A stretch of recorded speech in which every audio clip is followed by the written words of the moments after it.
Welcome to Stories with Steve, a podcast on the Central Buna Podcast Network. Every Thursday in 5 minutes or less, we'll lift you up with stories of how God works behind the scenes in our lives. Romans 8:28 tells us that God works all things together for the good of those who are called according to his purpose. Now with an encouraging story, here's Steve. So I saw Jesus on the Sea of Galilee. Well, not exactly, but sort of. I'll explain that in just a few minutes. So back to my college days, I had a professor named Dr. Timothy Trammell, and he was not only a wonderful Bible teacher, the man was just such a godly man. And I always thought he kind of modeled what I pictured Jesus to be like. And so Dr. Trammell would take trips. He would take students to the Holy Land, to Israel. And so I talked to him about it. He said, yeah, you really need to go. It'll really help your understanding of the Bible, just being there, the sights and sounds and smells and everything.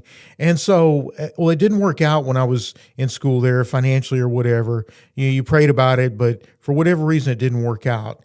And so years later, I went to a church, attended a church, and they were taking a trip over there. And so I told my pastor, hey, I'm going to go. Whatever I need to do, I'm going to save. I'm going to work 2 jobs, whatever. And so I got an opportunity to visit over there.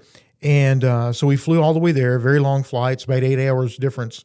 And so, you've had jet lag if you're overseas. We landed in Tel Aviv, and then we headed straight to northern Israel on the coast of the Sea of Galilee, Tiberias, which is kind of a resort area.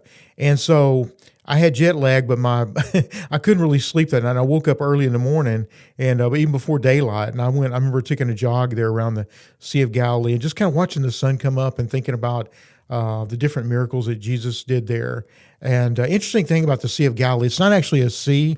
It's just a big lake, actually. It's about 13 by 8 miles. There's still fish there. People still do fishing there. Matter of fact, we had a lunch at one of the kibbutz there, right on the Sea of Galilee. And so, the next day we took a boat ride across.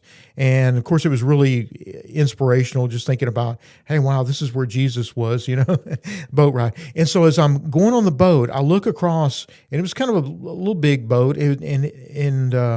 So I said, wow, is that who I think it is? So guess who it was? It was Dr. Trammell, the man that I thought emulated Jesus, was on the other side of the boat. And so I walked up and said, Dr. Trammell, you may not remember me. I attended your class a few years ago. You were the one that inspired me to come over here.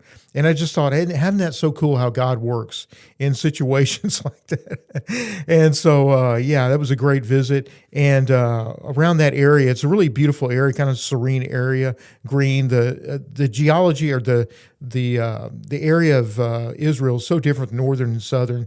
Capernaum, mainly it's ruins where Jesus did a lot of miracles.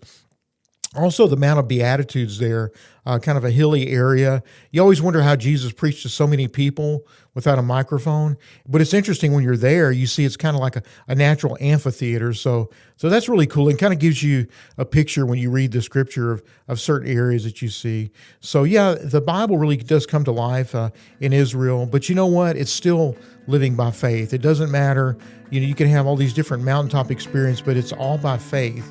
And that's what it's all about. We can't go by our feelings. We have to go by faith.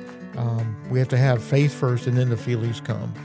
So what's your thoughts about this? I'd love to know. Remember, you've got a story to tell.